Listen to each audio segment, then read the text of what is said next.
El día de hoy vamos a informar sobre el lamentable accidente en la línea 12 del metro que le costó la vida a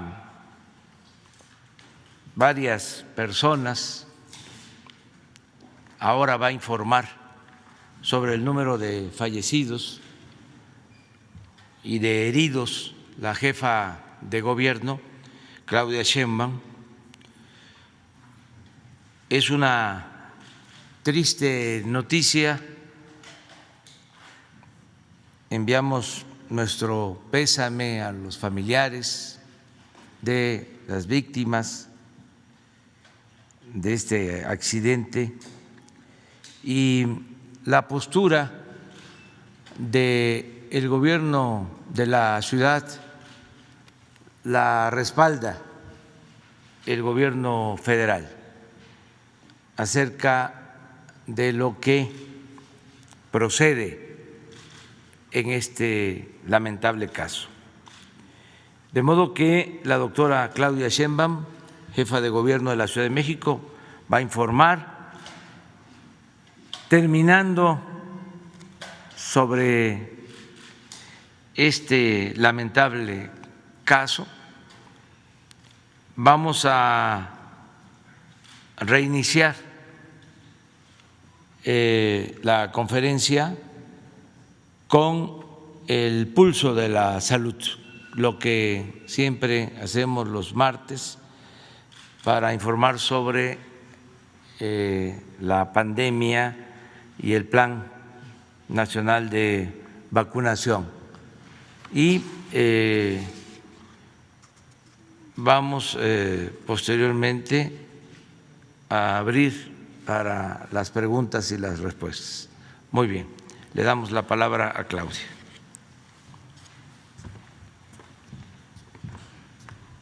Muy buenos días, gracias, presidente.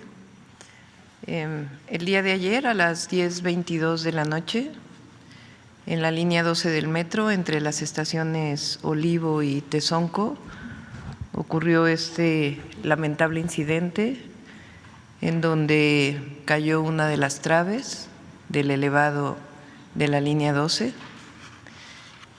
Al momento llegamos al lugar. Llegó también la secretaria de Seguridad Pública y Protección Ciudadana del Gobierno de México, la coordinadora de Protección Civil del Gobierno de México. Estuvo ahí también la Sedena, el comandante regional y de la primera zona militar, Marina con sus rescatistas, la Guardia Nacional y del Gobierno de la ciudad, como siempre, el heroico Cuerpo de Bomberos, Protección Civil, la Secretaría de Seguridad Ciudadana, Secretaría de Gobierno. Al momento podemos informarles que son 79 personas hospitalizadas, 2 de ellas que llegaron a hospitales lamentablemente fallecieron. De estas personas hay 5 personas que aún no se han podido identificar. En total son 19 mujeres y 60 hombres. Son 3 menores y 3 adultos mayores, y son hasta ahora 23 personas que fallecieron, que perdieron la vida, 2 en hospitales, como indiqué, 4 personas que fallecieron y que sus cuerpos aún se encuentran en el tren. Están las maniobras en este momento para bajar el tren del lugar, dado que es riesgoso en este momento. Hay una grúa, desde las 2:30 de la mañana llegó y se están haciendo todas las maniobras para poder bajar el tren y poder rescatar estos cuerpos. Hay 2 personas identificadas y aún 15 personas que están en proceso de identificación. Les pedimos a las personas que presumen que hay algún familiar que venía en el metro, que por favor llamen a Locatel, ahí se les puede dar toda la información. Hay varios hospitales que recibieron a los heridos, Ahí también hay información y atención a todos los familiares de las víctimas. Se va a dar todo el apoyo a las víctimas, nuestra solidaridad a todos los familiares que perdieron a una persona y a todas las personas que tienen alguna persona en el hospital, y vamos a estarlos atendiendo y todo el apoyo que se requiere. Informo también que, como siempre, la Fiscalía General de Justicia debe llevar a cabo un peritaje que inició justamente en la noche de ayer, pero además estamos, y lo informaremos el día de hoy, buscando una empresa internacional con certificado tanto en metro como en asuntos estructurales para que haga un peritaje técnico externo y que podamos llegar a las causas de este lamentable incidente. Esta es la información que les podemos dar hasta ahora. Muchas gracias. Bueno, si les parece, podemos tratar este tema o continuamos, como ustedes lo decidan, sobre el tema.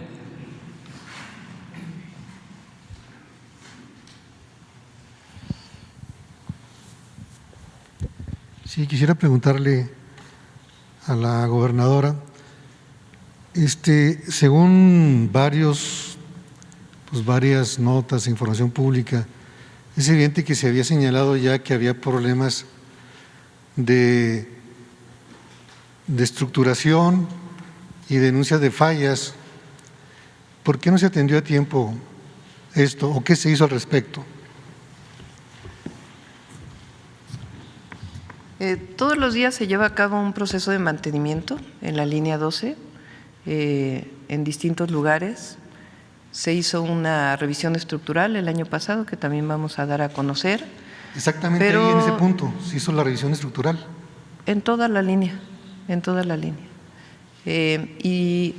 Creo que no debemos especular y por eso mismo hay un peritaje de la Fiscalía General de Justicia y por eso mismo también se va a solicitar el peritaje externo, para que sepamos toda la verdad y dar a conocer todo lo que pasó, cuáles fueron las causas. ¿Y esos peritajes qué arrojaban en ese punto?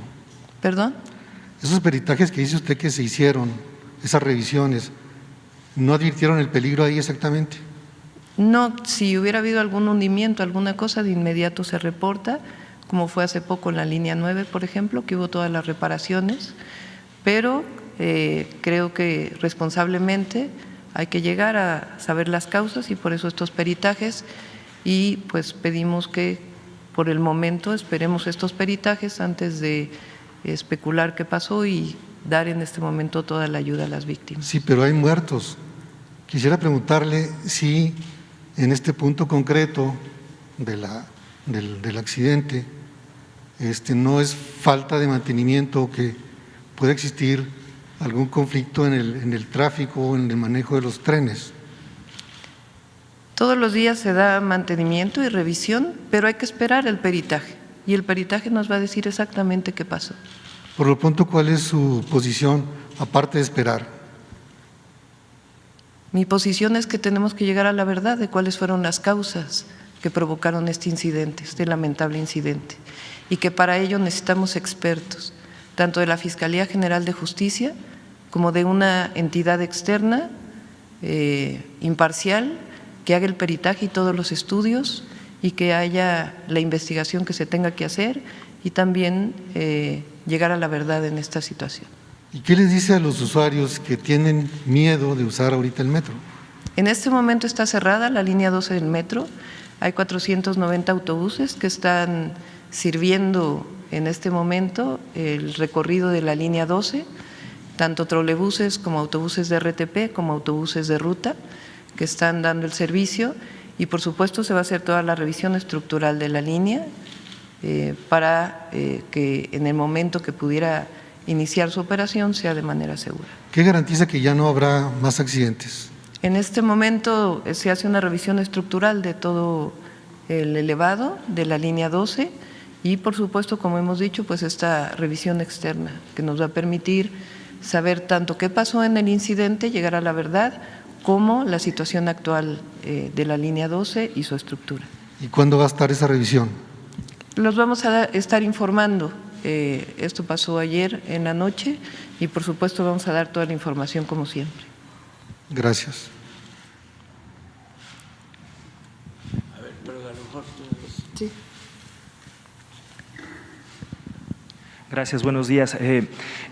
Señala que se ha dado mantenimiento a toda la línea del metro y en particular esta línea. ¿Quiere decir entonces que ha fracasado este mantenimiento por lo que vimos anoche?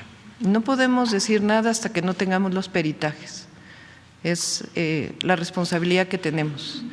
Especular exactamente qué pasó no nos ayuda a nadie y por eso precisamente estamos buscando el peritaje de la Fiscalía General de Justicia y un peritaje externo que nos pueda decir exactamente cuáles fueron las causas. Pero no es evidente la falla. Habla usted de revisiones incluso diarias, pero a la luz de este accidente no podría señalar que es una falla, un fracaso. Lo que ocurrió fue una caída de una trave en esta zona. Las causas de la caída de esta trave, pues tenemos que conocerlas a través de un peritaje. Preguntarle también si a partir de este accidente hay personas ya cesadas de su gobierno, no sé si la directora del metro, el encargado del mantenimiento, y hasta dónde llegaría esta investigación. Desde ayer pues se trae a cuento que esta línea se construyó durante la gestión del actual canciller Marcelo Ebrard. ¿Esta investigación llegaría también al actual canciller? Todo lo que se tenga que saber. Siempre la ciudadanía, el pueblo tiene derecho a saber la verdad y nosotros estamos comprometidos con ella.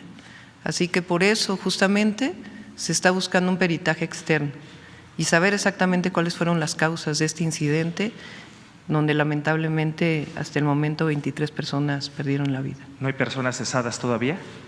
Hasta que no se haga un peritaje y una revisión exactamente de qué fue lo que ocurrió. Pero a la luz de los acontecimientos, ¿no tendrá que haber ya algún tipo de responsabilidad desde este momento, independientemente de los peritajes? Tenemos que saber cuáles fueron las causas para poder saber exactamente quiénes son los responsables. Desde anoche hay alguna especulación en el sentido de que pudo haber sido un sabotaje, parece más una falla estructural, pero ustedes descartan, insisto, independientemente de este peritaje, un sabotaje. No podemos especular hasta que no se tengan los resultados del peritaje. ¿Pero tampoco lo descartarían? Pues no podemos especular ni una ni otra cosa hasta que no se tenga el resultado del peritaje. ¿Es segura la línea del metro, jefa de gobierno? En este momento está cerrada la línea del metro, precisamente para poder mantener la seguridad. Se va a hacer una revisión estructural de toda la parte elevada y hasta que no tengamos la certeza, y además pues tiene que corregirse esta zona en donde hubo la caída de la trave. ¿Son seguras el resto de las líneas? Sí. Gracias.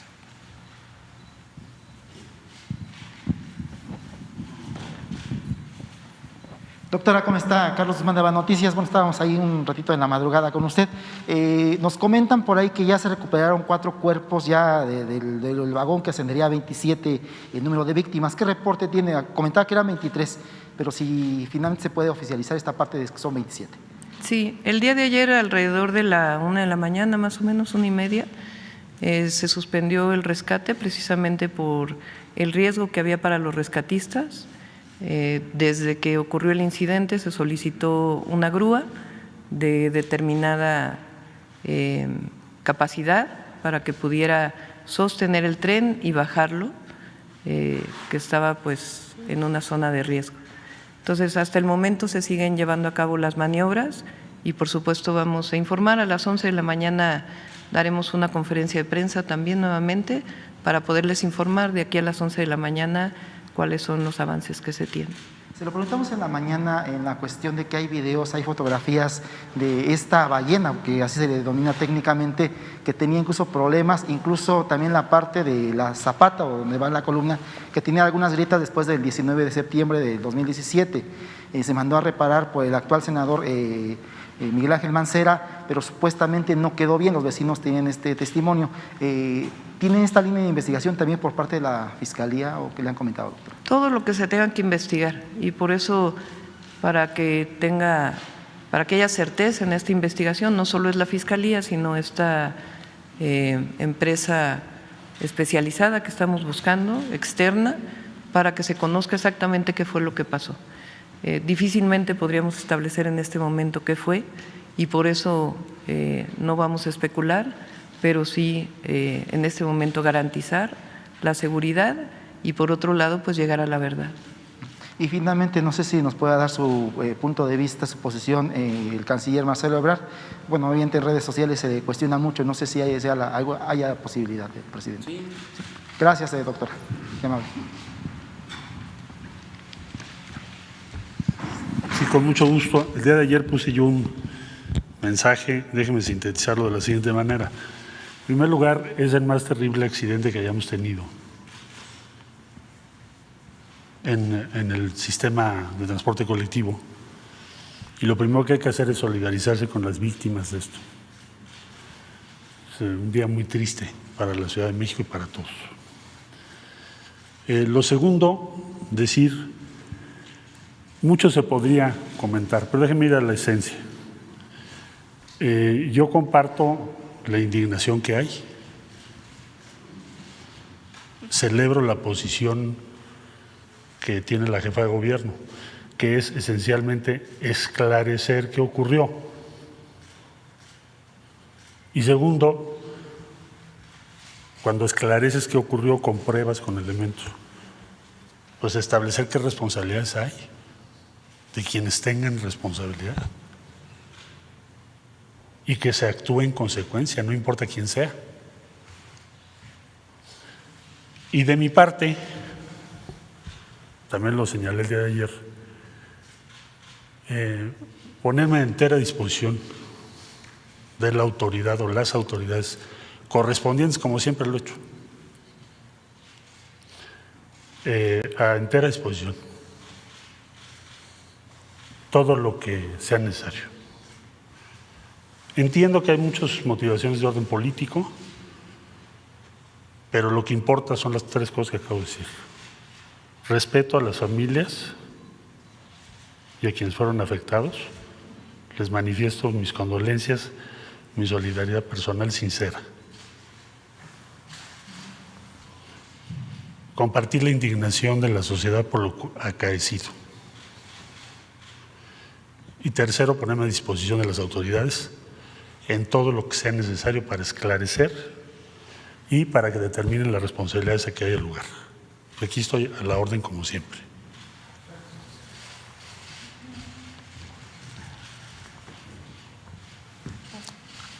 Buenos días, Judith Sánchez Reyes de Imagen del Golfo.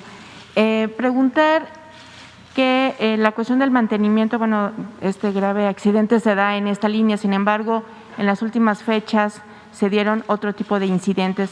No sé si nos puede también referir si esto tiene que ver con la falta de mantenimiento y también si tendría que ver con el hecho de que no hay un director en esa área. Ya lo había informado en su momento la directora del metro y si puede darnos información al respecto.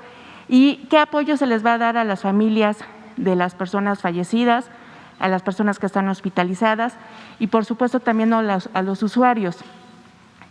Digamos, en años pasados, cuando sucedía algo con el asunto del metro, el transporte era gratuito.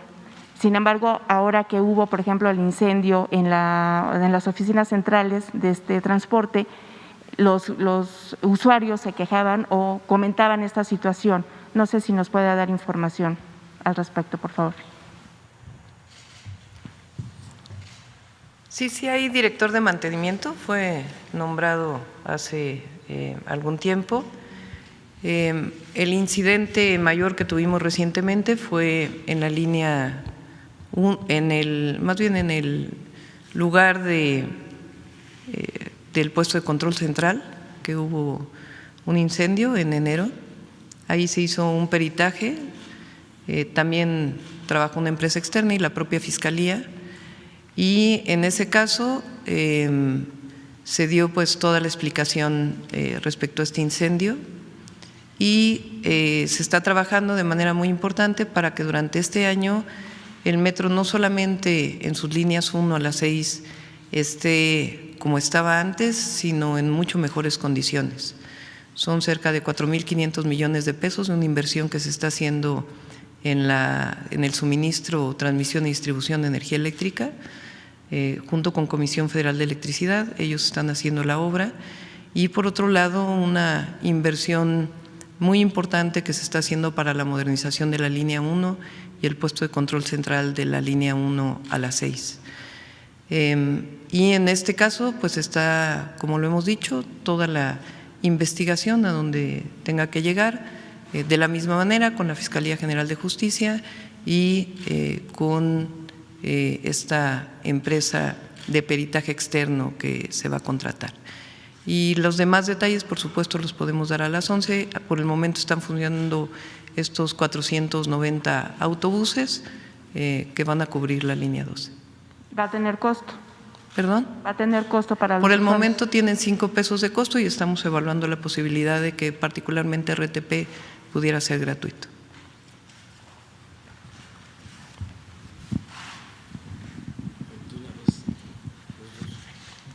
Sí.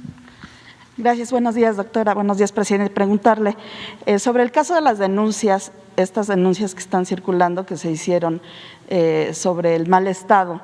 Preguntarle si esto se recibió en el metro, si se atendió, si no se atendió, ¿qué pasó con estas denuncias ciudadanas? Sí, el día de ayer la propia directora del metro que estuvo en el lugar nos informó de esta revisión diaria que se hace en la línea 12 en determinadas zonas y por otro lado esta revisión que se hizo el año pasado en términos estructurales del metro. Pero no podemos especular nada, por eso es este peritaje técnico que se tiene que hacer con expertos que nos digan realmente las causas. Sí, más allá del, entiendo la necesidad del peritaje, pero saber si estas denuncias que se hicieron se atendieron, se verificaron. Con todo gusto lo informamos hoy a las 11. La información que tenemos, repito nuevamente, es de la directora del metro que establece que hay todos los días una revisión del mantenimiento de la línea 12 y al mismo tiempo esta revisión estructural que se hizo en su momento. Y preguntarle si hay algún reporte de personas desaparecidas, si se tiene algún número de personas que se hayan reportado en esta situación. Sí, está Locatel revisando si alguna persona, si alguna familia está buscando localizar a alguna persona. Como lo mencioné, de las personas que lamentablemente fallecieron, la mayoría no han sido identificadas todavía. Está trabajando la Fiscalía General para poder identificarlos.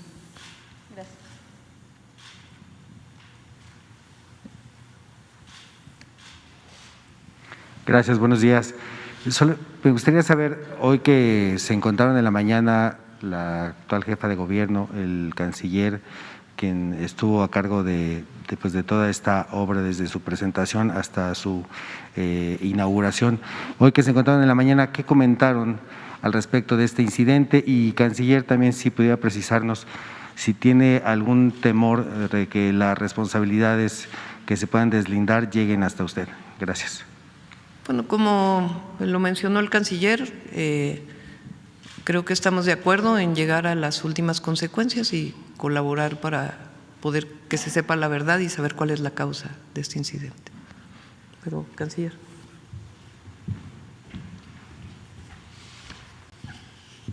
Mira,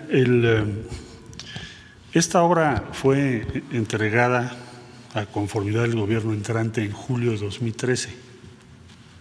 Yo te podría argumentar muchas cosas sobre eso. Después de una revisión de 7 meses, fue en julio del 2013, la entrega definitiva. Pero más allá de eso y de otros datos, pues decirte que el que actúa con integridad no debe tener temor a nada. Por eso el que nada debe, nada teme. Pero yo estoy sujeto, como todos, pero más como un alto funcionario y como quien promovió la construcción de la línea, estoy sujeto a lo que determinen las autoridades sobre la base de los peritajes y los deslindes que hagan. Me guiará en todo esto, pues lo que anima a un servidor público esencialmente, ¿qué es? Te haces responsable de tus decisiones hasta donde lleguen. ¿Quién lo va a determinar? No tu servidor, la autoridad que va a hacer el peritaje y que va a ubicar, bueno, pues, ¿qué explica este accidente tan terrible para la ciudad?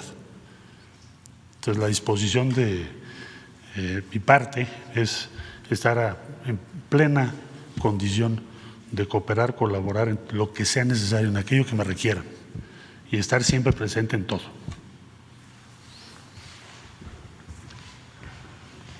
Muy bien, pues vamos a seguir informando, como lo mencionó la jefa de gobierno, Claudia Sheinbaum. Hoy a las 11 de la mañana va a informarse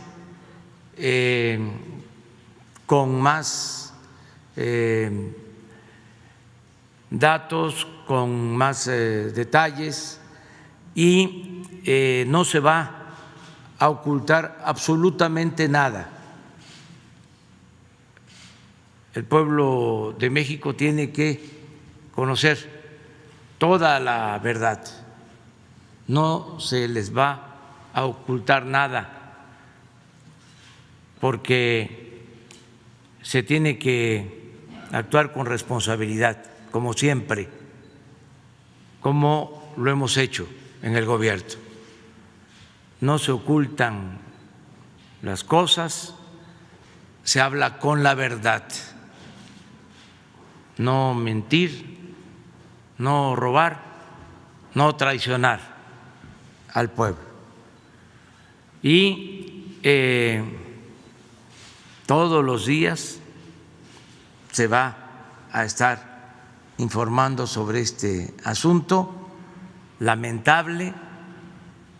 Por ahora, nuestro abrazo fraterno, sincero, a los familiares de las víctimas, y todo nuestro apoyo a los heridos, que vamos a seguir atendiéndolos para salvarles la vida, para que no tengamos más fallecimientos. Como lo expresó la jefa de gobierno, ya he dicho que respaldamos su postura. Se va a hacer una investigación a fondo, sin miramientos de ninguna índole, buscando conocer la verdad, qué fue realmente lo que sucedió, y a partir de ese dictamen, que legalmente está a cargo de la Fiscalía General de la República y de la Fiscalía del Gobierno de la Ciudad de México, más el dictamen de expertos independientes que a nivel internacional conocen sobre estos asuntos, que pueden llevar a cabo una investigación profunda. A partir de eso se va a fincar la responsabilidad.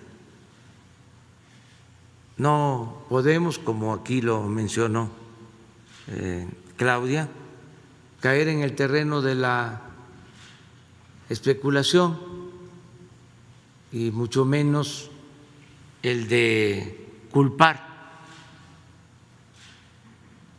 sin tener pruebas a los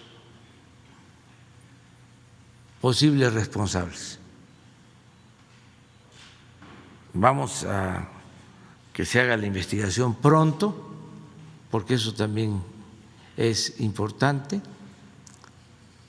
y se va a informar a los ciudadanos.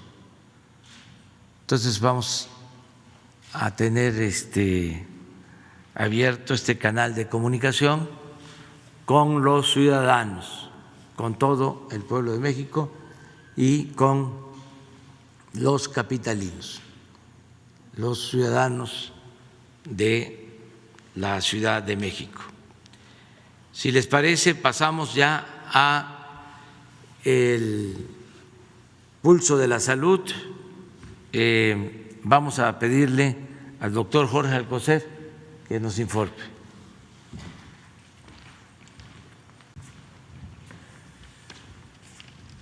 Con su permiso, señor presidente, muy buenos días a todos y a todas ustedes. Nos unimos a la solidaridad de apoyo para las víctimas de esta tragedia y también con la jefa de gobierno por su trabajo. En el pulso de la salud, al inicio de la semana 16 de la pandemia en México, sigue el descenso y la vacunación avanza. Hoy, el doctor López-Gatell les mostrará los indicadores clave que sustentan dicho descenso de la actividad de la pandemia y del estado que guarda la vacunación. También el canciller Marcelo Ebrard nos dirá cuáles los logros de su visita a Rusia y España para fortalecer los acuerdos sobre el acceso a las vacunas con que estamos todavía negociando. Y finalmente el general Luis Crescencio Sandoval nos mostrará los elementos de la logística y la seguridad para lograr la llegada del producto biológico al sitio de su aplicación.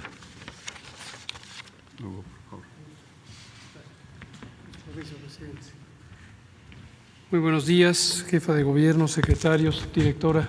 Muy buenos días tengan todas y todos ustedes. Vamos a comentar sobre la situación de la epidemia y vamos a utilizar el informe técnico con el corte de las 21 horas del día de ayer, 3 de mayo, que es el que ya está vigente hoy, 4 de mayo. Aquí vemos la curva epidémica, la que ya estamos familiarizados a presentar.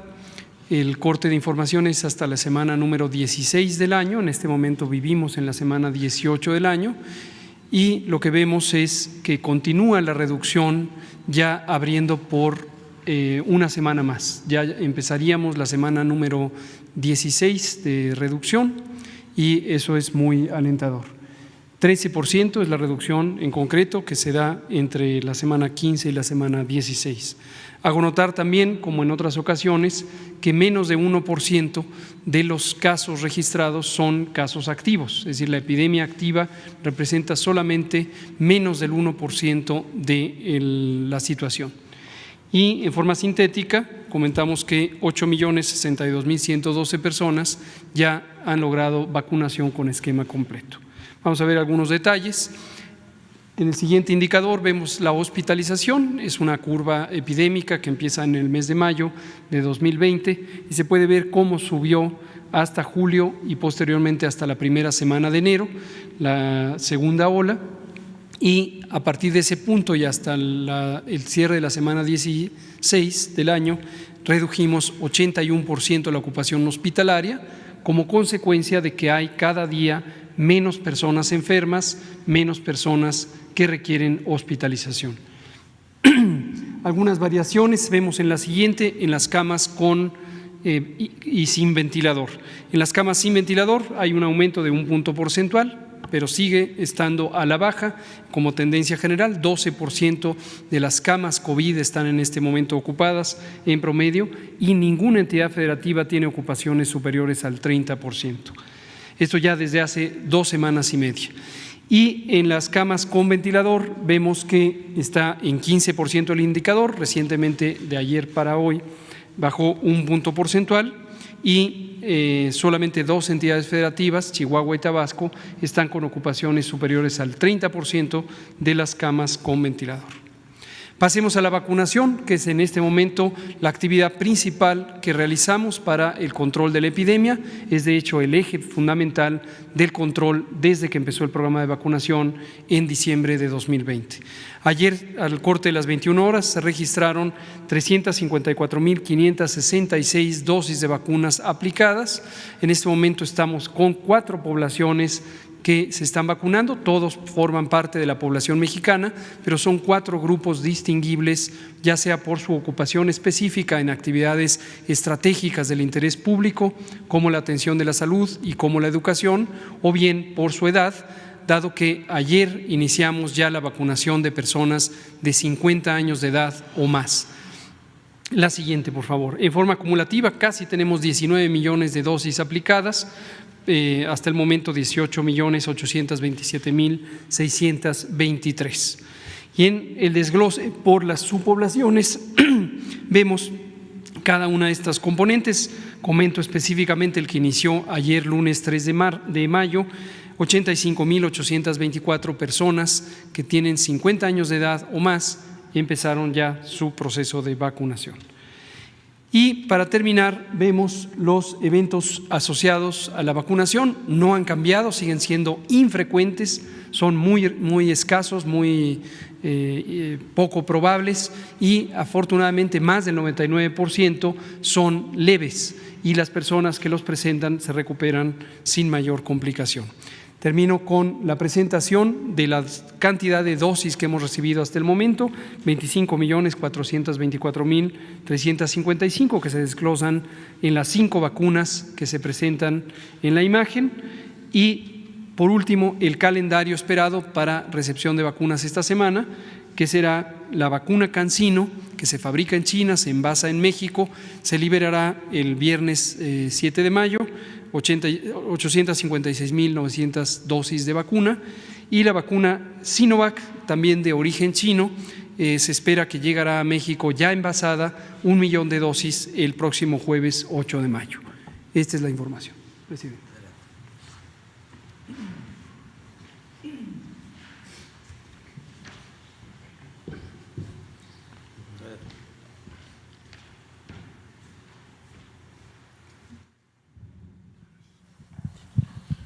Muchas gracias. Muy buenos días. Bueno, pasar revista en dónde nos encontramos en esta tarea de facilitar el abastecimiento de vacunas, que ha sido la política que ha seguido el presidente de la República, pues ya desde hace más de un año.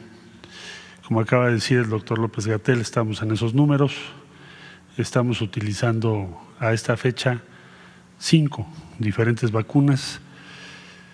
Y este es el equilibrio que tienen. La principal es Pfizer, ya lleva 10.660.000, segundo lugar Sinovac de China, AstraZeneca tercer lugar, CanSino cuarto y Sputnik V en el quinto lugar con 1.900.000.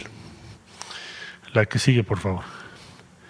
Estos son lo que recibimos la semana pasada, que ya se comentó aquí. Tenemos 3 arribos de Pfizer, uno de AstraZeneca a granel, esto es para el proceso de envasado, llenado y envasado, Sputnik y CanSino, que como ya se dijo también, se envasa aquí en Querétaro. La que sigue, por favor. Las que están programadas, 1 millón el 6 de mayo y las de CanSino el día 7 de mayo, que se van a entregar aquí en Querétaro. La que sigue, por favor. Esto es como hemos ido por mes, de diciembre, enero, febrero, marzo. En abril llegamos casi a 12 millones y ahora en mayo estimamos que vamos a tener una cifra superior. La siguiente, por favor. En el caso de Rusia, como ustedes saben, estuve en Moscú del día 25 de abril al día 29 y sostuve diversas reuniones con el canciller, con los investigadores. Esta oportunidad se abrió con una llamada que tuvo el presidente de la República con el presidente Putin, una llamada muy oportuna. Nos abrió la posibilidad de trabajar con el Fondo Ruso de Inversión Directa y el Centro Nacional de Investigación Gamaleya. La que sigue, por favor. ¿Cuáles son los resultados de lo que pudimos ver en Rusia? Lo más importante, pues acelerar el llenado y envasado en México de la vacuna. A ellos les ayudaría muchísimo. Aquí debo decir que en las conversaciones nos plantean la posible utilización de Sputnik Light, que es una vacuna que se aplica o se aplicaría cada 6 meses. Esta vacuna, los datos de esta vacuna nos los van a proporcionar para trabajar con COFEPRIS y que la Secretaría de Salud valore y en su caso si la aprobase, esta vacuna podría estar muy pronto en México, sobre todo si ya tenemos resuelto el envasado. Tiene muchas implicaciones favorables porque es cada 6 meses que se pone y por lo pronto se hizo el compromiso de aumentar el abastecimiento de vacunas. Debo decir que México es el segundo país de destino de las vacunas al día de hoy. Las que hemos recibido somos, de todos los países a los que han enviado Sputnik V, México es el segundo lugar. Esta foto es uno de los líderes del equipo que trabajó para llegar a Sputnik V, son alrededor de 350, son 7 centros estatales que trabajaron en conjunto y lo que llama la atención es el promedio de edad. El doctor tiene 42 años, entonces es un equipo bastante joven el que ha estado desarrollando este producto. Hay otra vacuna, una segunda vacuna rusa con la que también establecimos ya una primera conversación, que también es un centro estatal que se denomina Vector y ya tiene registrada esa vacuna en Rusia, con una eficacia o eficiencia de alrededor del 94% según los datos que ellos tienen. Entonces también nos van a proporcionar esa información, aunque no esperamos que sea en lo inmediato que la podamos tener, pero sí abrir ya el camino. Entonces estimo que por el trato que nos dieron en Rusia el resultado haya sido favorable. Estimamos, ya nos informaron el día de ayer, que la semana que entra tendremos otro envío de alrededor de 500,000 de dosis. La que sigue, por favor. Estuve en España el día 30 y los acuerdos específicos, ¿cuáles son? ¿Por qué España? El Ministerio de Asuntos Exteriores ofreció compartir sus vacunas con América Latina en la cumbre iberoamericana. Entonces va a haber un primer paso que son 5.7 millones de vacunas y después ese número va a aumentar. Se acordó, ellos están en una fase avanzada de su vacuna, también están al tanto de la vacuna mexicana denominada Patria, entonces ellos están en la disposición. Hablé con el ministro de Innovación, que es el que tiene más relación con esto, para poder intercambiar o participar España en la fase 3 de la vacuna mexicana y nosotros en la fase 3 de la vacuna de ellos. Esto estamos hablando ya en lo inmediato. Y establecer un mecanismo de colaboración científica que permitan acelerar la creación de una vacuna con tecnología denominada genética ARN. Esto participaría por México con ACIT, obviamente, y ellos están en la disposición de hacerlo. Pues esos son los acuerdos más importantes con España. La que sigue, por favor. Y eso sería el reporte, señor presidente.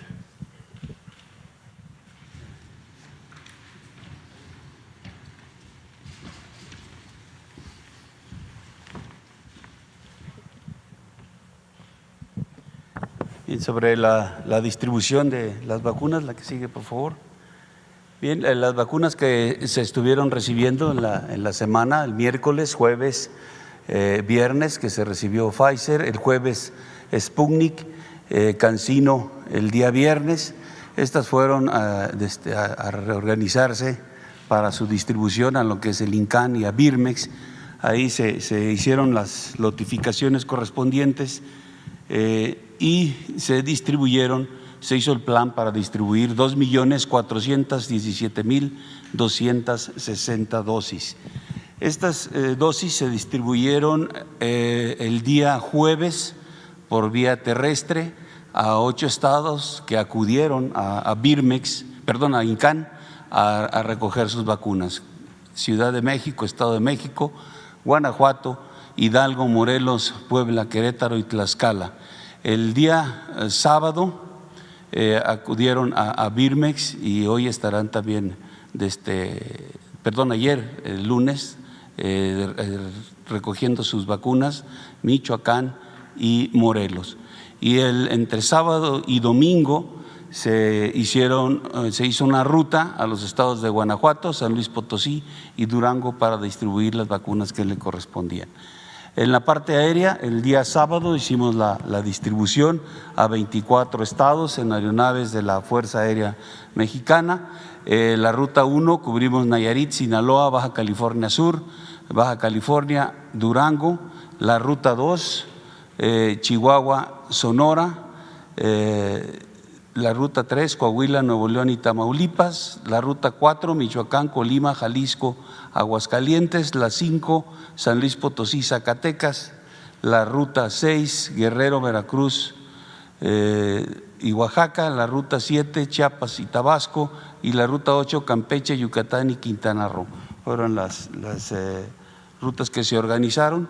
Se distribuyeron por vía aérea 1.492.470. Estas son la parte gráfica de las rutas terrestres. Irapuato, San Luis Potosí y Durango, que fue la única que realizamos entre sábado y domingo para entregar a estos estados. Adelante. Estas son las rutas aéreas. Aquí tenemos la ruta 1, como ya la mencioné, Tepic, Culiacán, La Paz y Tijuana. La ruta 2, tenemos Durango, Chihuahua y Hermosillo. La 3, está Tampico, Apodaca y Torreón.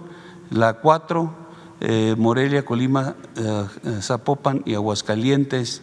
La 5, San Luis Potosí y Zacatecas. La 6, Acapulco y Chilpancingo. La 7, tenemos Veracruz, Villahermosa, Tuxtla y Oaxaca.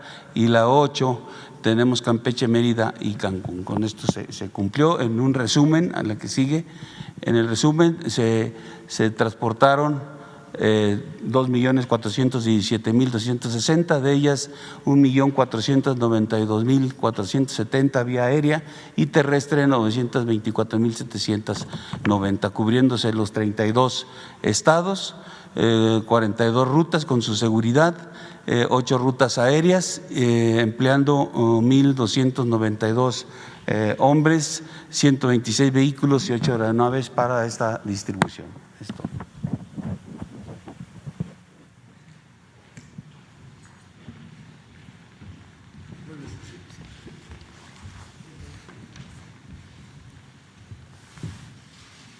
Y luego tú, 3. Los enlaces. A ver, vamos a esperar. Tenemos enlaces. Estamos iniciando la vacunación de 50 a 59 en todo el país y aquí en la Ciudad de México el director del Politécnico nos va a informar. Adelante, doctor. Buenos días, señor presidente. Estamos transmitiendo aquí desde su casa, el Instituto Politécnico Nacional, desde el Centro de Vacunación Jaime Torres Bodet, mejor conocido como El Queso. Y bueno, el Instituto Politécnico Nacional refrendando su compromiso social y con esta excelente relación con la jefa de gobierno, la doctora Claudia Sheinbaum. Le informo, señor presidente, que aquí en el Queso, en el área del auditorio Jaime Torres Bodet, el día de ayer se vacunaron 6.503 personas y aquí al lado, en la Escuela Nacional de Ciencias Biológicas, 3.244 personas.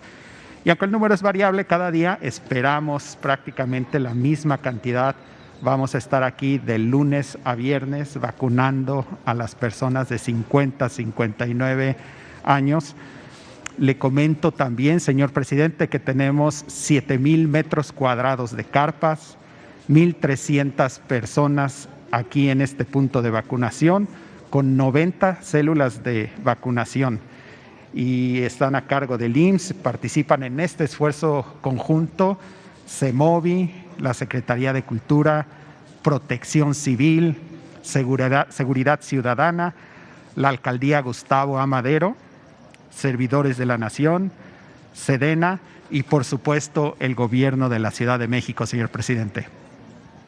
Pues muy bien, doctor, nos da mucho gusto que en las instalaciones del Politécnico esté este centro de vacunación y han iniciado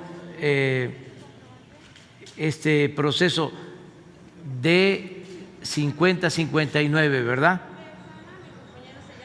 Así es, señor presidente. Iniciamos el día de ayer este proceso de 50-59 y vamos a estar hasta el día viernes, de 7 de la mañana a 4 de la tarde. Y ahora se están preparando para vacunar a una persona, señor presidente.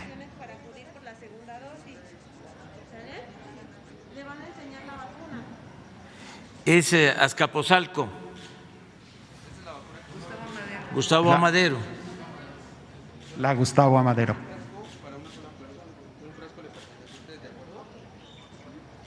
Bueno, estas indicaciones de la vacuna, si presenta alguna reacción como fiebre, cuerpo cortado, dolor de cabeza, cansancio o una gripe común, es totalmente normal, ¿sale? Lo único que tiene que hacer, si le da fiebre, hay que tomar únicamente paracetamol, pero paracetamol sin ningún complemento. No hay que sobar el sitio de aplicación, no hay que colocar ungüentos, no hay que colocar hielo. La molestia va a pasar, esto va a pasar de 48 a 72 horas. Si las molestias persistieran después de las 72 horas, pero se siente usted muy mal, hay que acudir a médico, a su unidad médico familiar. Si no, la molestia va a pasar solamente. Medicamentos que esté tomando para diabetes, hipertensión o alguna enfermedad que usted tenga crónica van a continuar totalmente igual. No hay ninguna contraindicación con esos medicamentos, al menos que esté tomando algún anticoagulante, ¿no? Muy bien, entonces todo sigue totalmente normal. Le recuerdo que no hay que tomar alcohol ni tabaco, ¿sale? De aquí hasta que le apliquen su segunda dosis. Yo creo que en la segunda dosis le dirán lo mismo. Tendrá que pasar un proceso de 45 días. ¿Tiene alguna duda? Posterior que la termine de vacunar, va a pasar al área de observación, en donde la vamos a vigilar de 20 a 30 minutos. Si usted se llegara a sentir mal, hay que avisarle a mis compañeros médicos, que esperemos que eso no pase. ¿Tiene alguna duda, señora María? No. Aquí está su frasco vacío y aquí está la vacuna cargada. Adelante, pues terminamos de ver la vacunación en instalaciones de Instituto Politécnico Nacional que están ubicadas en Zacatenco.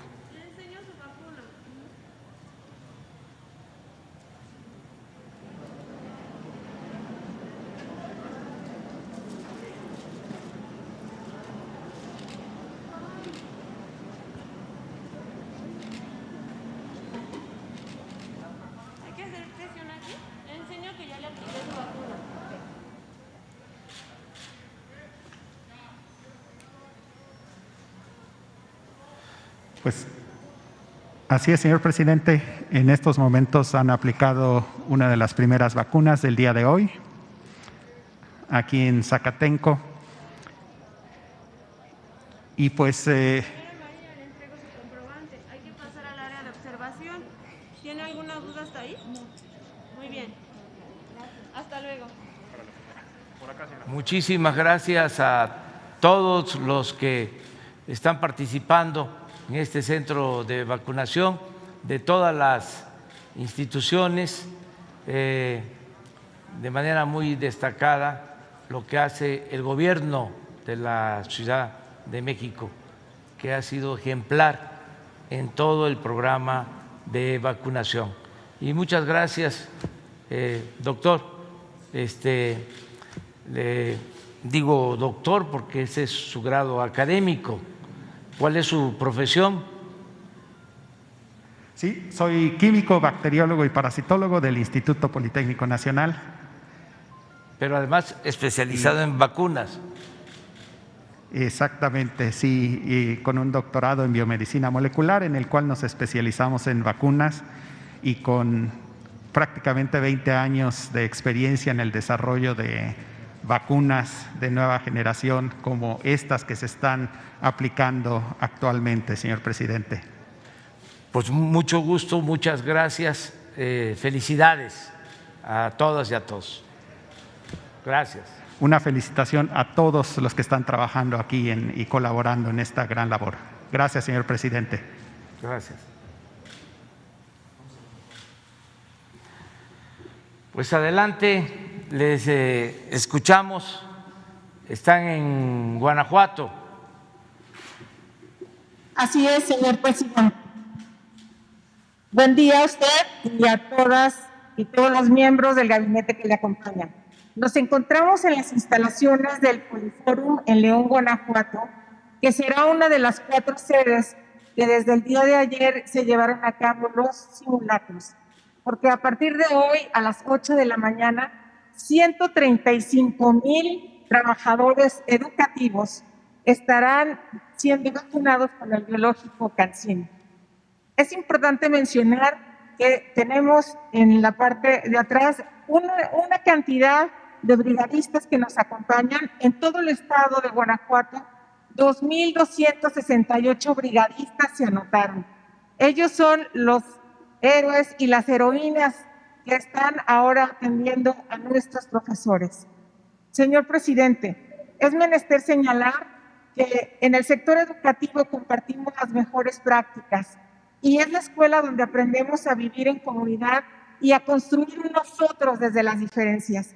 Por eso es que ya queremos regresar y por ello es importante mencionarle que el sistema de registro que se está llevando aquí en Guanajuato fue una aportación que hizo en principio Veracruz, que después Jalisco innovó y que ahora varios estados de la República están implementando para poder tener un registro y que los profesores vengan ya con una cita en un padrón que se encuentra oficializado por parte de la Secretaría de Educación Pública.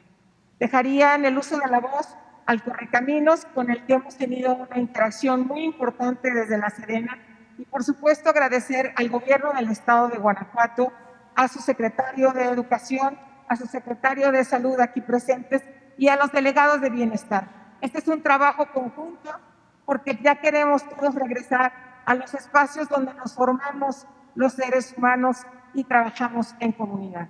Adelante. Sí, muy buenos días. Por el estado de Guanajuato se recibieron 135,000 vacunas por vía terrestre en condiciones óptimas de temperatura y de estas se distribuyeron en 4 municipios donde se establecieron 4 macrocentros a cargo de la Secretaría de Defensa Nacional con el apoyo del personal de salud del estado de Guanajuato. Uno se estableció en San Miguel de Allende con 17,400 vacunas, otro se va a establecer aquí en el municipio de León, Guanajuato, con 53,400 vacunas, otro en Celaya con 30,790 vacunas y otro en el estado de Irapuato, en el municipio de Irapuato, con 33,000 vacunas, siendo un total de 135,000 vacunas para el personal docente. ¿Cuánto, señor presidente? Pues muchas gracias a todos los que están participando en esta campaña de vacunación. En este caso, en Guanajuato, vacunando a maestras, a maestros, a todo el personal de educación. Muchas gracias a las autoridades municipales, al gobierno del estado de Guanajuato, a los secretarios de salud del estado de Guanajuato, al secretario de Educación del estado de Guanajuato. Este es un trabajo coordinado que nos está permitiendo avanzar en la vacunación para regresar a las clases presenciales lo más pronto posible. De modo que felicidades a todas y a todos.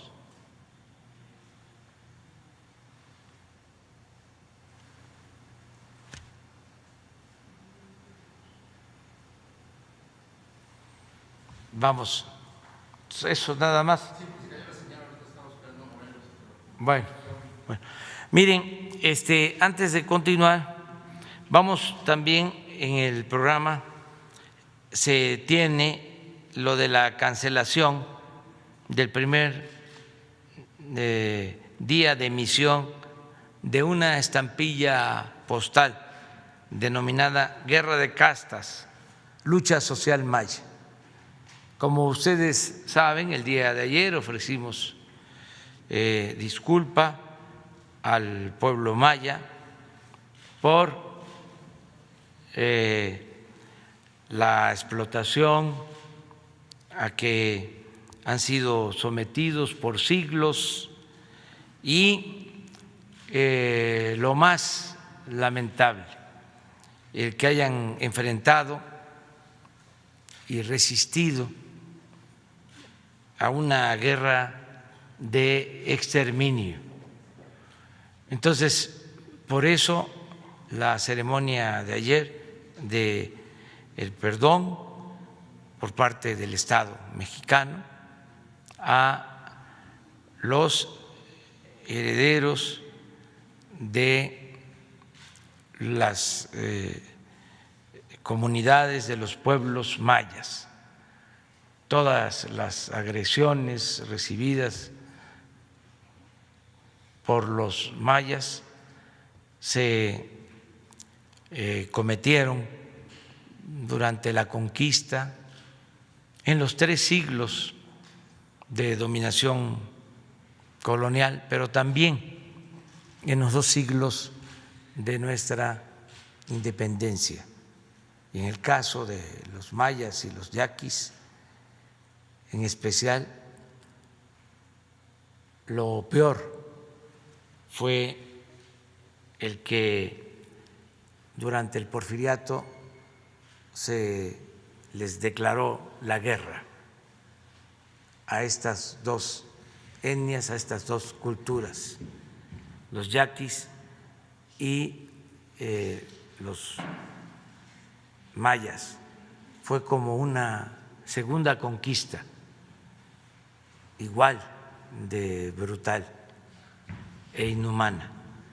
Entonces, por eso, en el marco de las conmemoraciones por los 700 años de la fundación de la ciudad, los 500 años de la invasión extranjera, los 200 años de independencia, se está llevando a cabo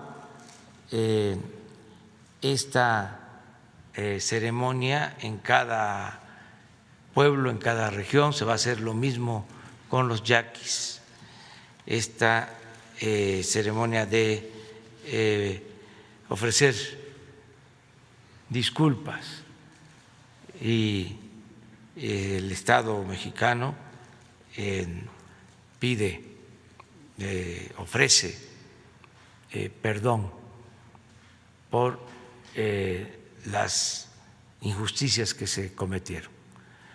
Entonces, vamos ya al enlace. Sí, de acuerdo. Pues adelante, subsecretario Concheiro. Querido, ¿qué tal? Buenos días, querido presidente, querida jefa de gobierno. Un saludo solidario a los habitantes de Tláhuac. Estamos hoy aquí en el municipio de Yecapistla, Morelos, iniciando la vacunación en 6 nuevas entidades federativas. Es muy importante porque ya 11 han terminado y estas 11 representan casi 1 millón de vacunadas y vacunados. Esta es una gran jornada de una conciencia que podríamos decir con usted la revolución de las conciencias en términos de la actitud hacia la educación y esto. Hoy, junto con Guanajuato, como ya se mencionó, tenemos a Colima, a Durango, Michoacán, San Luis Potosí y aquí Morelos. Agradecemos toda la colaboración que se ha dado en este trabajo, como usted lo mencionaba, de solidaridad, de trabajo en equipo. Me permito pasarle el micrófono a nuestro secretario de Salud del Estado de Morelos, por favor. Muchísimas gracias, señor subsecretario. Señor presidente, muy buenos días tenga usted y tengan todas las autoridades federales, la jefa de gobierno, que el gobierno del Estado de Morelos envía su solidaridad también con el pueblo de Tláhuac.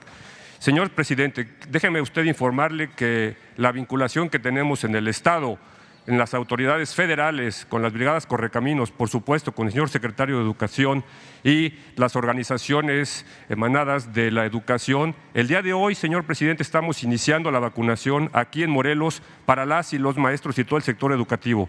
Nos acompaña la maestra María el día de hoy, que será la primera en vacunarse aquí en el estado. Estamos en el municipio de Cuautla, un municipio histórico, acabamos de celebrar una fiesta importante y en el marco de esto estamos iniciando la vacunación el día de hoy. La vacunará la señorita enfermera Laura y la señorita Cintia, quien nos ayudará a aplicarle la vacuna. Déjeme decirle usted que aquí en Morelos son 6 sedes los puestos de vacunación, tenemos 3 aquí en Cuautla, 3 en Cuernavaca y 1 en Zacatepec. Se estarán aplicando un total de 55,600 dosis. Aquí en Cuautla serán 15,000 para todo el sector educativo, público y privado, tal cual han sido sus instrucciones, señor presidente. Y en Morelos, a través del Gobierno del Estado, la Secretaría de Educación y la Secretaría de Salud, en vinculación, repito, con el resto de las autoridades federales, estamos siguiendo las instrucciones que han dado ustedes a través del Programa Nacional de Vacunación para las y los maestros. Así es, pues, señor presidente, vamos a iniciar con la vacunación. Le pediría, por favor, señorita Cintia, que nos ayude para que la maestra sea vacunada el día de hoy. Se estará vacunando en una sola dosis, estaremos utilizando vacuna CanSino para que no tengamos que estar regresando a vacunarlos y la logística sea más rápida, además que es una vacuna eficiente, eficaz, ha sido probada y es segura.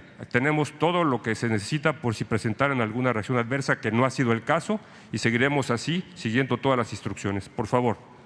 Buenos días, maestra María. Mi nombre es Cintia Rivero Barranco, yo soy la enfermera encargada de aplicarle su biológico el día de hoy. Gracias. Es CanSino la vacuna que se le va a aplicar, va a ser en el brazo de menor uso, el que usted guste, ya sea derecho o izquierdo. Probablemente muestre dolor en el sitio de aplicación, que va a ser su bracito. Se le recomienda un bañito con agua tibia, nada más. Va a pasar después al área de observación para que estemos al pendiente de que no vaya a presentar ninguna reacción. ¿Sí? ¿Cómo se siente? ¿Tranquila? Sí. Perfecto. Pues el sector educativo debe estar hoy iniciando toda la vacunación precisamente aquí en Cuautla, y esto es con la finalidad de que nuestras y nuestros maestros estén bien protegidos y posteriormente toda la población. Adelante, por favor.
Bueno, le han aplicado. ¿Cómo se siente, maestra?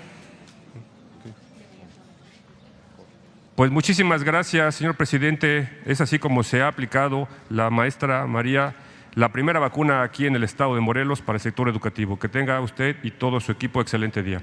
Un saludo, maestra, y un saludo Muchas a gracias.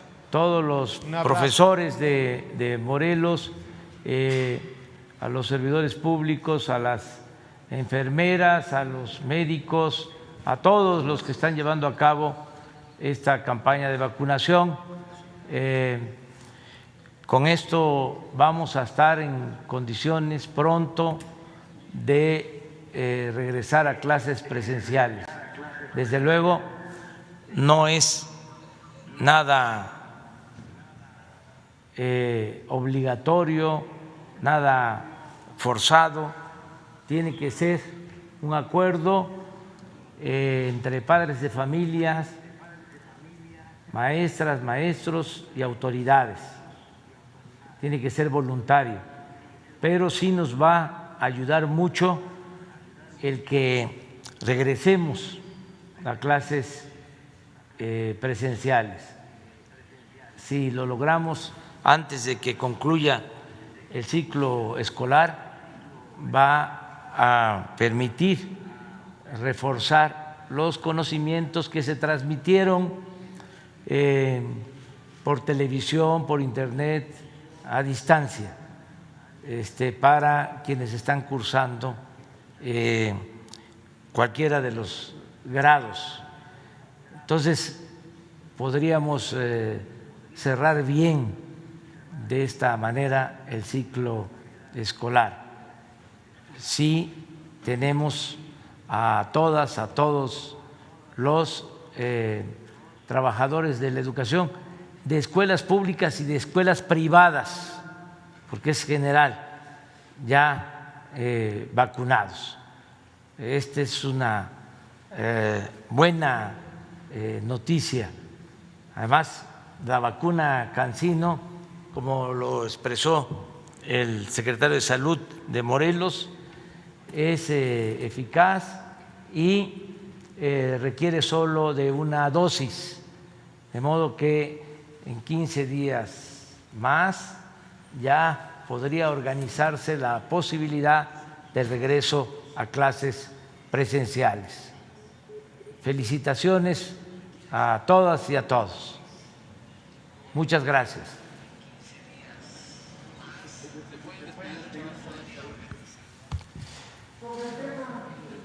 Vamos a la cancelación del primer día de emisión de la estampilla postal sobre la guerra de castas y la lucha social maya. Este es el timbre.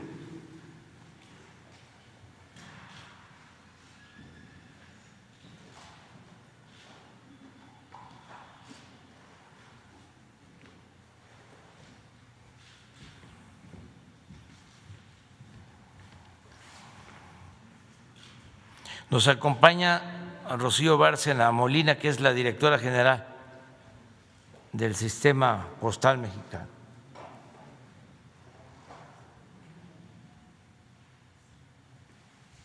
Vamos.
Ahora sí, vamos.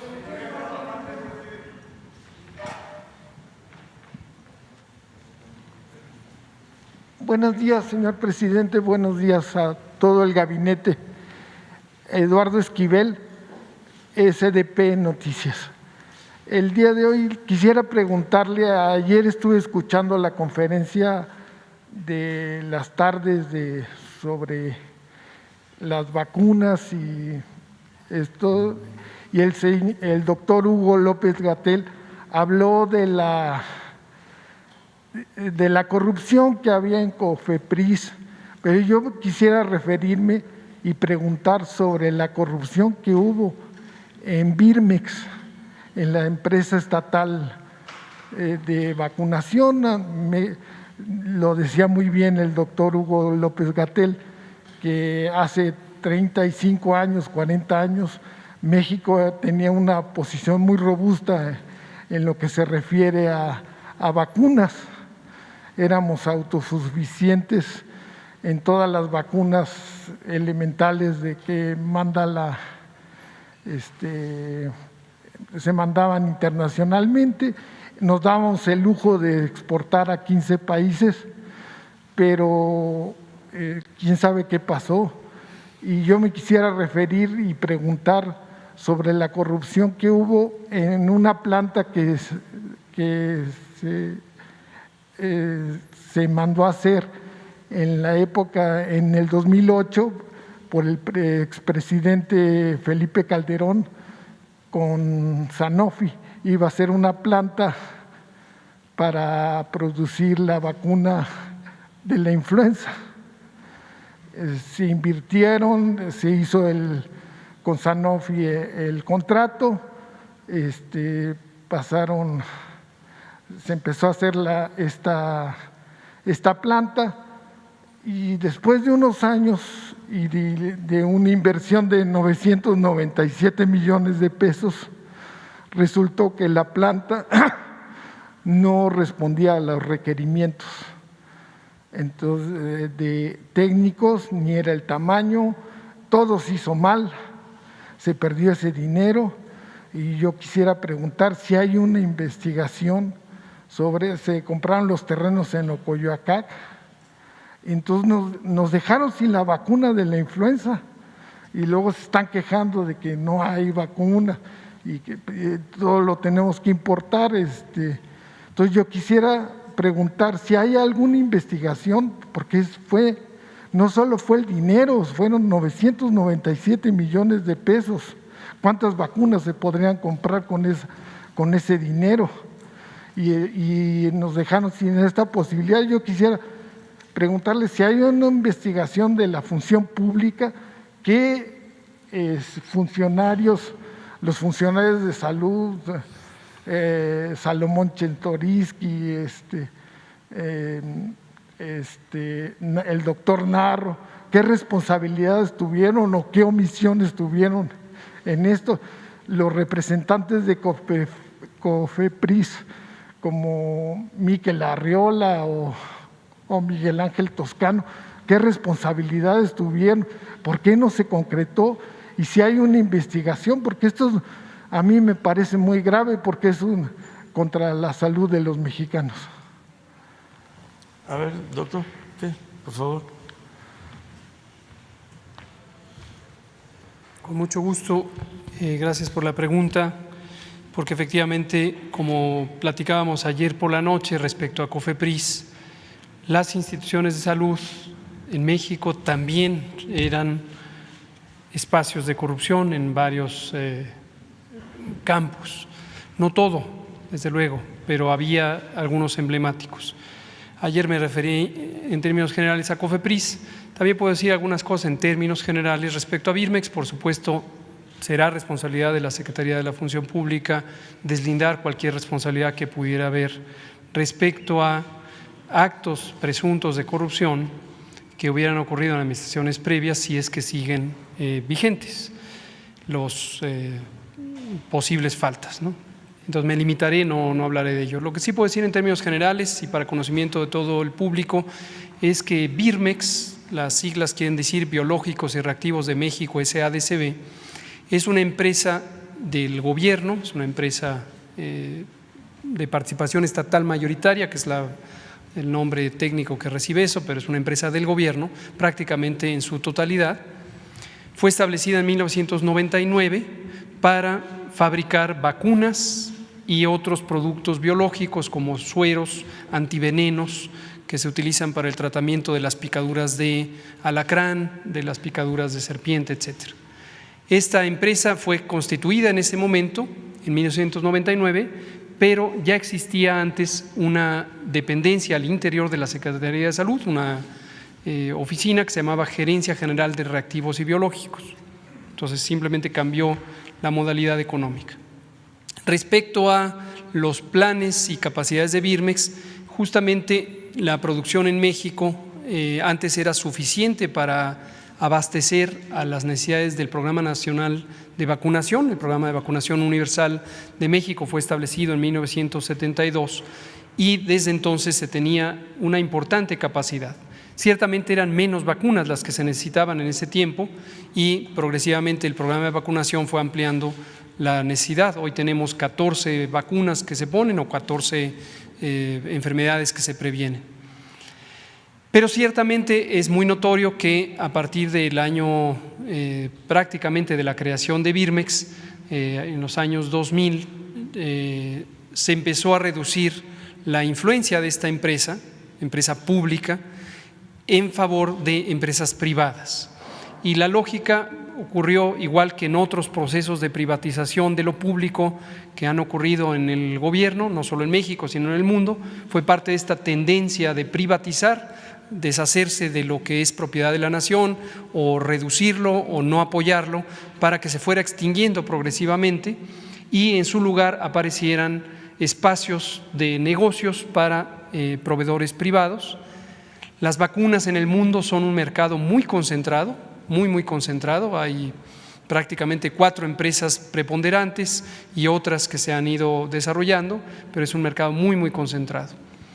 Tener una empresa pública, y esto es lo que quiero compartir con el público, lo hemos dicho en otras ocasiones, para los insumos estratégicos es sumamente importante. Cuando tenemos un evento como este, la pandemia de COVID, nos damos cuenta de manera muy clara, algo que se conoce desde siempre en los planes de preparación y respuesta ante epidemias, que es indispensable garantizar la soberanía, la capacidad de tener la producción de insumos estratégicos, como lo es ahora las vacunas contra COVID.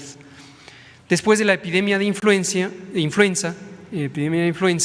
en 2009, H1N1, algunas naciones tomaron acciones para establecer capacidades de producción de vacunas, en algunos casos a partir de empresas públicas, en otros casos a partir de favorecer conglomerados emergentes de empresas privadas.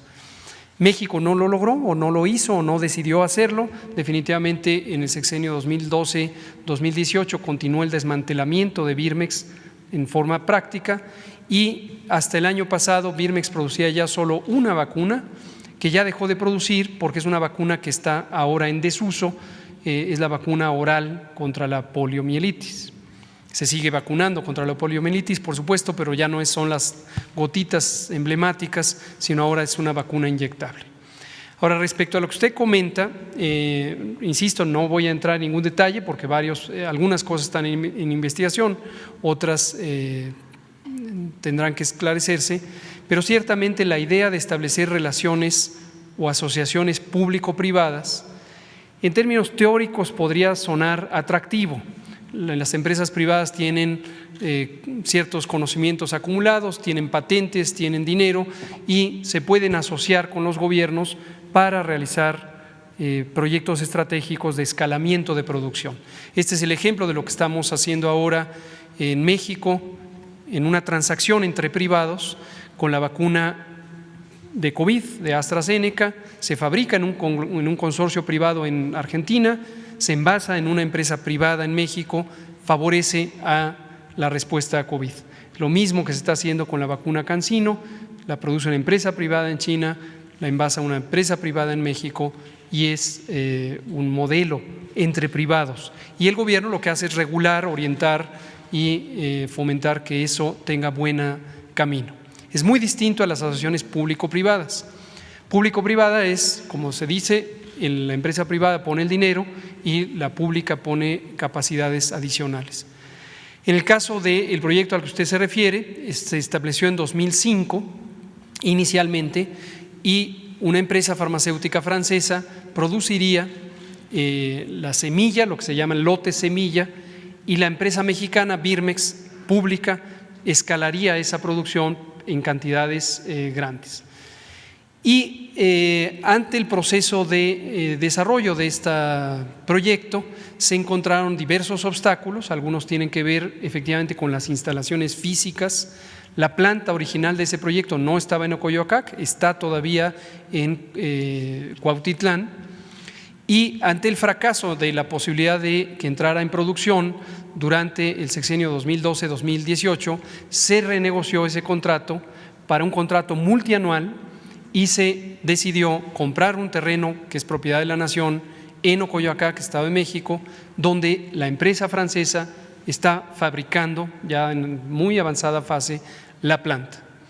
Termino diciendo, en este gobierno analizamos con mucho detenimiento ese proyecto y consideramos que la posibilidad de revertirlo ya no era factible, ya estaba muy avanzado el proyecto de construcción de la planta que se pactó en el sexenio pasado y hubiera tenido consecuencias más grandes para la nación, para el Tesoro Nacional, pararlo, porque eso implicaría pagar unas multas muy cuantiosas a la empresa francesa. Entonces, el proyecto continuó y lo que sí está en revisión es el modelo de contratación. Fue un modelo muy inconveniente para el Estado mexicano. Básicamente se usó a Birmex de puente para forzar la adquisición a título de exclusividad de las vacunas contra influenza que produce esa empresa francesa y que el gobierno mexicano estuviera forzado a tener a este como proveedor único en un esquema donde los precios van aumentando, lo cual es un poco inusual, casi siempre los precios se van reduciendo. Es un esquema muy inconveniente, insisto, para el gobierno mexicano y ha sido difícil encontrar el mecanismo de salirnos de esa atadura adversa a la nación sin tener que pagar los costos que eso implica. Tengo entendido que se demolió la planta porque no servía. Sí. No se demolió, pero ya no se continuó su completa instalación, no se pusieron ahí los equipos y la planta es parte del patrimonio de Birmex que está en revisión precisamente para encontrarle un uso apropiado. Birmex tiene otras 3 plantas, el Instituto de Virología, el Instituto de Higiene y las oficinas centrales. Está todo esto cerca del Politécnico Nacional, enfrente a Canal 11, junto a donde estaba el antiguo INDRE, y las empresas que tienen capacidad de funcionamiento las estamos ya orientando a procesos productivos. Aquí quiero destacar la importantísima, yo diría indispensable colaboración del Consejo Nacional de Ciencia y Tecnología y la fabulosa actividad que ha tenido su directora general, la doctora Álvarez Builla, que ha promovido que Birmex retome su plan de producción y su plan estratégico a partir de bases científicas sólidas. La participación de CONACYT nos ha permitido vincular a instituciones académicas mayormente públicas de educación e investigación y eso es lo que nos ha permitido visualizar que hay proyectos productivos. Un ejemplo es lo que podría lograrse con la vacuna Patria, inicialmente fabricada por una empresa privada, en un esquema muy transparente y muy robusto de colaboración, y si fructifica el proyecto Patria, Birmex podría ser una empresa que haga el escalamiento. El otro es, como se ha comentado, de la vacuna Sputnik V. En los días de enero, cuando fuimos a tener conversaciones con el gobierno ruso o con el Fondo Ruso de Inversión Directa, empezamos ya a abrigar la idea de que Birmex podría ser el sitio donde se escalara la producción de la vacuna y esto ha ido fructificando. Desde marzo tenemos conversaciones cotidianas con el gobierno ruso y con el Fondo Ruso de Inversión para este propósito. Entonces, hay manera de rescatar a Birmex, consideramos que es estratégico rescatar a Birmex, hacer que fructifique y en general en el campo de la salud y en el campo de la vacunación se puede convertir en un ejemplo de la importancia de recuperar lo público en servicio de la nación. Si me permiten otra pregunta. Sí. En días pasados estaba viendo en el Twitter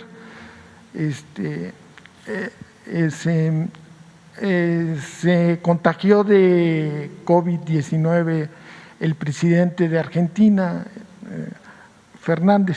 Alberto Fernández, y publicó un Twitter, el hijo de un distinguido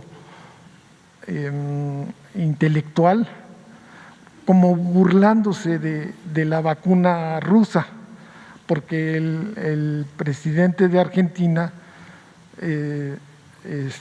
a pesar de que estaba vacunado con la vacuna Sputnik, se contagió, y el instituto que hace la vacuna en Rusia, pues le contestó que pues como que no sabía bien a bien cómo funcionaba la vacuna, cómo funcionan las vacunas. Entonces yo creo que sería importante que se diera esta información de cómo funcionan las vacunas, porque hay una relación de inmunidad que tiene, y otra es para que si se contagia uno, le dé mucho menos fuerte, ¿no? El virus ataque de menor manera. Y me llamó también mucho la atención que, viendo el programa de Ciro Gómez Leiva, una analista que creo que se llama Luis Estrada, que sabe contar muy bien, porque creo que en el ITAM le enseñaron muy bien a contar, cuenta cuántas veces usted dice pueblo y una cosa. Y él decía que los que estuvieran vacunados con la vacuna rusa, mexicanos, difícilmente iban a poder entrar después a Estados Unidos o a la Unión Europea, porque era una vacuna no muy buena, ¿no? Y que daba mucho. Y entonces yo creo que pues está mal informado o está mal informando de alguna manera. Entonces yo creo que sería conveniente de que pues se volviera a decir cómo es el funcionamiento de las vacunas y qué efectividad tiene. Y la vacuna rusa pues tiene una efectividad del 92%, me parece, ¿no? Entonces ese sería pues un comentario. Y ya por último, hacer otro comentario ya distinto a lo que son las vacunas. Me parece muy bien que haya ofrecido una disculpa a los pueblos mayas, porque la guerra de castas, casi nadie conoce lo de la guerra de castas. Los mexicanos deberíamos de conocer más qué fue la guerra. Fue una brutalidad, y llevar a los yaquis a Yucatán, y cómo se sembró un comentario,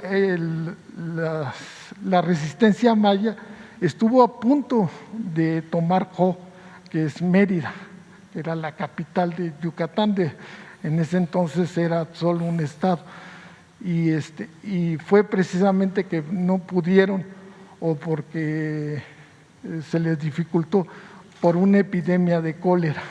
Entonces, las epidemias y las pandemias nos han acompañado en la historia de México y del mundo gravemente. Muchas gracias.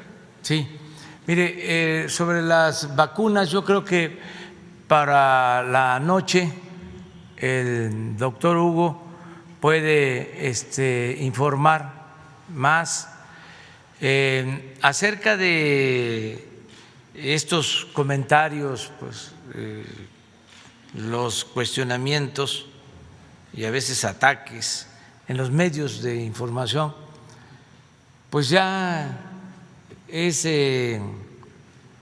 algo rutinario. Yo lamento que los medios de información en el país estén tan obcecados en atacar al gobierno que represento, desde el tiempo del presidente Madero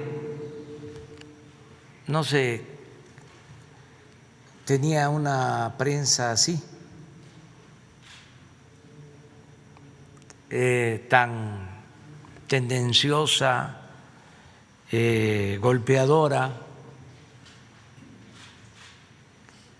defensora de grupos corruptos, una prensa que se dedica a mentir constantemente, con honrosas excepciones, para no generalizar, pero son muy pocas las excepciones. La regla es que tenemos la prensa más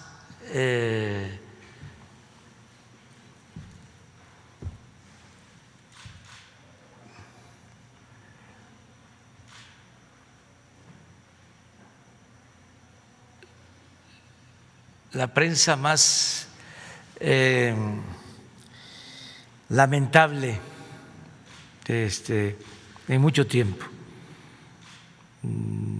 la prensa más injusta, la más distante, la más lejana al pueblo y la más cercana a los grupos de poder conservador. Es un tiempo de oscuridad para los medios de información. Y esto que mencionas de un comentarista que dice cuántas veces repito pueblo, y pues cómo no voy a repetir pueblo, voy a estar repite y repite y repite. ¿Qué quiere que yo repite? Oligarquía, oligarquía, oligarquía, oligarquía, o neoliberalismo, neoliberalismo, neoliberalismo. Pues no, tengo que estar repitiendo pueblo, pueblo, pueblo, porque es el soberano, el pueblo. Pero miren el papel de esta prensa facciosa. Ayer di a conocer de que un juez estaba ordenando la libertad del señor Palma. El sábado en la madrugada, un clásico sabadazo, y fijando un plazo de 24 horas.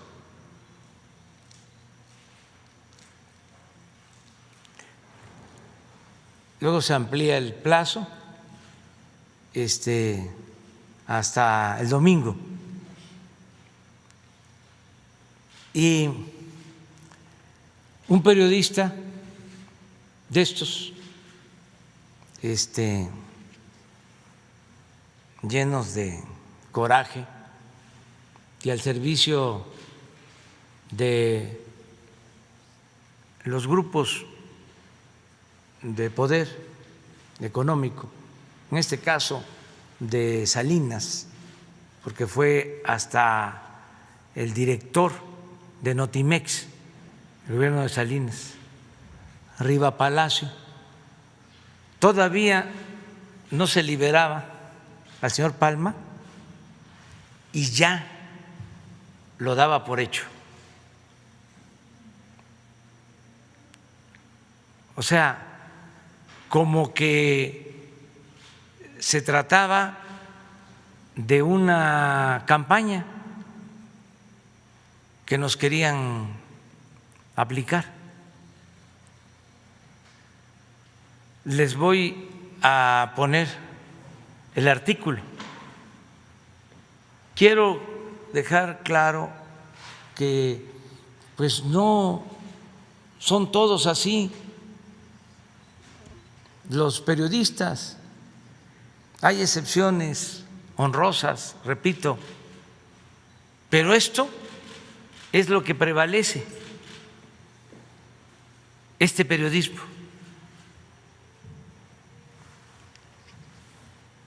No alcanzo a leer, pero nada más el primer párrafo. La columna se Sí. llama Narcoméxico. Fíjese. Y ya da por hecho la liberación. La liberación, dice.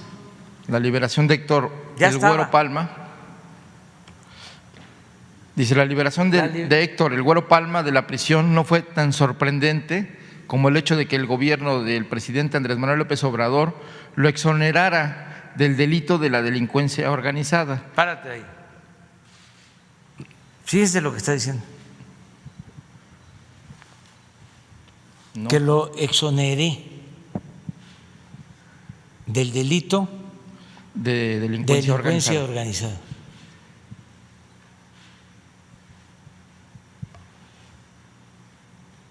Director de Notimex con Salinas, famosísimo, como Ciro Gómez Leiva, como Joaquín López Dóriga,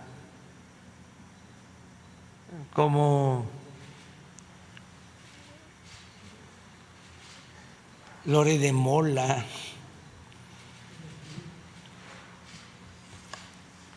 etcétera, etcétera.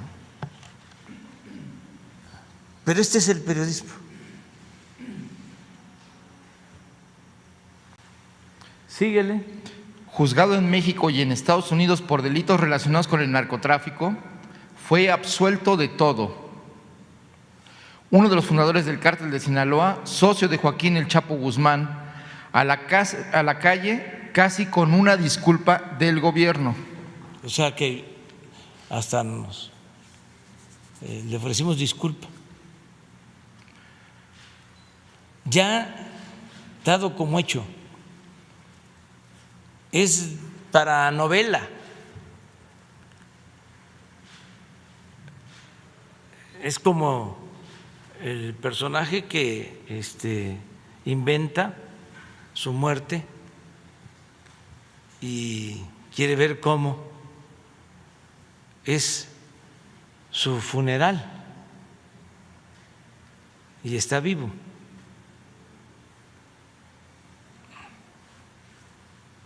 Llegó en un momento poco adecuado esta decisión de un juez que no combatió el gobierno, días después de que el ex embajador de Estados Unidos, Christopher Landau, afirmó que el presidente deja hacer todo a los cárteles de la droga al no combatirlos, que son dueños de más de 30% del territorio nacional. Ya, hasta ahí. Que no nos vaya a salir un tumor en el cerebro.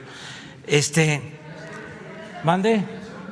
Sí, mire, me tengo que ir porque voy a recibir al presidente de Guatemala,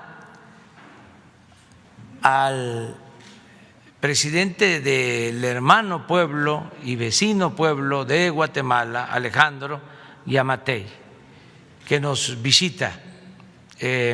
Ayer nos acompañó en Quintana Roo, pero hoy inicia su visita oficial a México. Entonces está ya por llegar y lo voy a recibir. Termino expresando de nuevo mi solidaridad con la jefa de gobierno de la Ciudad de México, mi pésame a los familiares de los fallecidos en este lamentable accidente en Tláhuac. Un abrazo a toda la gente de Tláhuac, a todos los que están sufriendo por este accidente. Vamos a hacer las investigaciones, lo que aquí expresó Claudia, y se va a estar informando constantemente y no hay impunidad para nadie. También ojalá y actuemos todos con responsabilidad, que no haya